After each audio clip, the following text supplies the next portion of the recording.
こんにちは、花森です。今日は私の家の中に置いてある観葉植物やドライフラワーについて、育てやすさだったり、あとなぜ買ったのかなどを合わせてご紹介できたらなと思っています。まず一つ目はこのモンステラです。モンステラは結構大きくなるタイプの植物で、10度以上の環境に置くとぐんぐん葉っぱが大きくなります。葉っぱの形は最初はつるっとしたハート型なんですが、大きくなるにつれて横の切れ込みが増えていく感じです。明るい場所に置いておけば私みたいな初心者でも育てられる植物ですし、あと株分けして増やすこともできるのでおすすめの観葉植物です。置き場所としては直射日光の当たらない室内で、最低温度は10度ぐらいにする必要があります。なので日本だと冬場に外で育てるのは結構難しい種類です。水やりは土が乾いたらあげるぐらいで、冬場は控えめにしておいて乾燥気味の管理が必要です。肥料は成長期の春夏だけで、月に1回程度液体肥料を与えるといいらしいです。2つ目はこちらのシュガーバインです。これはつる性の植物で、下につるが成長していくので、上からつるしてハンギンググリーンにするのに向いています。特徴としては以前も別の動画でご紹介したんですが、5枚の葉っぱがついていて、お花みたいな形がとっても可愛いです。あと暑さにも寒さにも強いので、これも比較的育てやすい植物だと思います。今はこんな感じでカーテンレールにハンギングプランターを S 字フックで取り付けて、その中にシュガーバインを入れてます。ハンギングプランターは賃貸のお部屋に個人的にとてもおすすめで、この方法だったら壁に穴を開けなくても植物を吊るせるし、床に植物を置かないので狭いお部屋でも観葉植物を楽しめると思います。シュガーバインの置き場所は通常の明るい室内で、水やりは土が乾いたらたっぷりあげます。肥料はなくても OK みたいですが、あげるんだったら少量の液体肥料を月1回ぐらいが目安だそうです。次、3つ目はワイヤープランツです。ワイヤープランツっていう名前の通り、細いワイヤーのような茎が特徴的な植物です。寒さにとても強くて、お部屋の環境と合えば春から夏の間に薄緑の小さい花が咲くそうです。私の家でも咲かないかなと思ってずっと楽しみにしてるんですけど、まだその気配は全然ありません。ちなみにワイヤープランツは同じ種類でもいろんなバリエーションがあって、私が購入したのは葉っぱの部分に白い斑が混ざっているものです。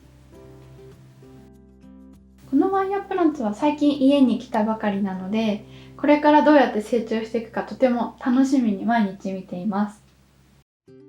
置き場所は日が当たる場所、もしくは半日陰の場所でも育つらしいです。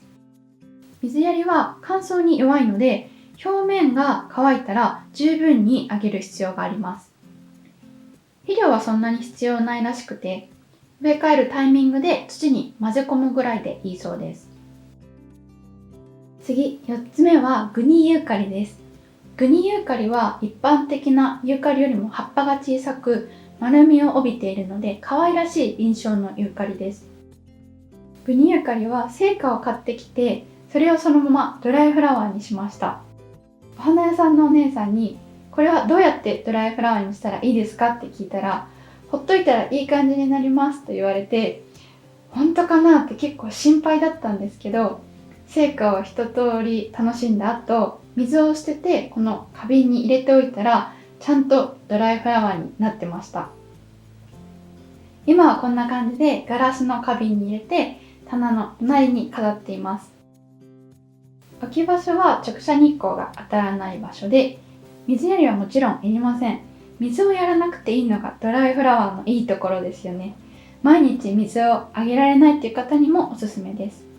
肥料ももちろんいりません。次はサボテンです。サボテンは本当にたくさんの種類がありますが、これはソエレンシアという属性のものです。サボテンは今までご紹介した植物のようにぐんぐん育ったりドライにしたりはできませんが、この小さいのにトゲトゲしている見た目がなんとも愛くるしくて、ついつい私は買ってしまいます。しかもこのサボテンは運が良ければピンクの花が咲くようで、このトゲトゲから綺麗な花が咲いたら可愛いだろうなと楽しみにしています。余談ですが、最近ポットを白いものから均等のブラックのポットに変えたらすごくかっこよくなりました。サボテンの置き場所は日光がよく届く風通しの良い場所。水やりは意外と春秋は土が乾いたらしっかり水をあげて、夏冬は控えめに水をやるのがいいそうです。肥料は大きく育てたい場合は必要ですが、そうでない場合は特に必要ないとのことでした。次、6つ目はドライフラワーのスワッグです。これは東京の池尻大橋にお店を構えている千葉製作所さんというドライフラワー屋さんで購入しました。千葉製作所さんは一点物の素敵なスワッグがたくさん置いてるんですが、この小さい白いお花が私は気に入って買うことにしました。ネットでも何種類か販売されてるみたいなので、ぜひチェックしてみてください。いつもは木製の棚の上にこんな感じで飾っています。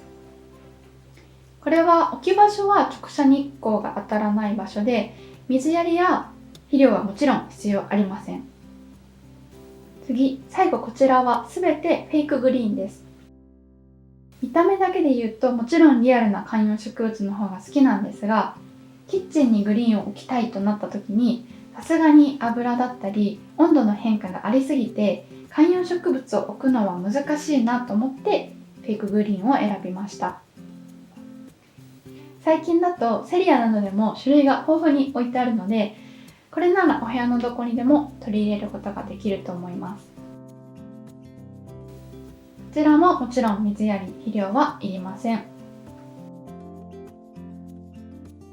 はい、いかがでしたでしょうか。観葉植物、ドライフラワー、フェイクグリーン、今回は私のお部屋の中にあるいろんな種類をご紹介しました。植物をどこに置きたいかとか、毎日お世話できるかなどを考慮した上で、皆さんのお部屋に合ったものをぜひ組み合わせてみてください。この動画が少しでも参考になると嬉しいです。ここまでご視聴ありがとうございました。花森でした。